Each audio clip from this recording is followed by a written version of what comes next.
ಹೇಳ್ತಿದ್ರಿ, ಯಾವುದೇ ಪಕ್ಷದವಾಗಿ ಬರಲಿಲ್ಲ, ಎಲ್ಲ ಪಕ್ಷದಲ್ಲೂ ನಮ್ಮ ಸಮಾಜದವರು ಎಲ್ಲ ಪಕ್ಷದಲ್ಲೂ ಇದ್ದಾರೆ. ನಾವು ಒಂದು ನಿರ್ಧಾರ ಮಾಡಿದ್ರೆ ಒಬ್ಬ MLA ಮಾಡೋಕ್ಕಾಗಲ್ಲ, ಒಂದು MP ಮಾಡೋಕ್ಕಾಗಲ್ಲ.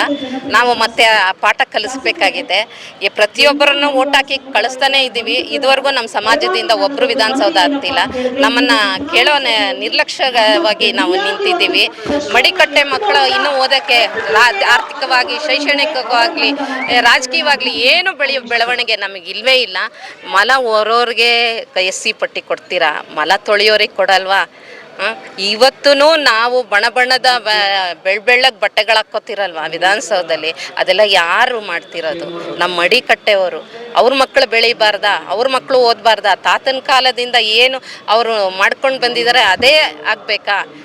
ಈ ಪೀಳಿಗೆಗೂ ನಮಗೆ ಗೊತ್ತಿದೆ, ಮುಂದಿನ ದಿನಗಳಲ್ಲಿ ನಾವು ಓಟ್ ಹಾಕೋದನ್ನು ನಾವು ನಿಲ್ಲಿಸ್ಬಿಡ್ತೀವಿ. ಇದೇ ಹೋರಾಟಕ್ಕೆ ನಾವು ಬದ್ಧರಾಗ್ತೀವಿ. ನಮಗೆ ನ್ಯಾಯ ಸಿಗೋವರೆಗೂ ನಮ್ಮ ಹೋರಾಟ ನಿರಂತರ.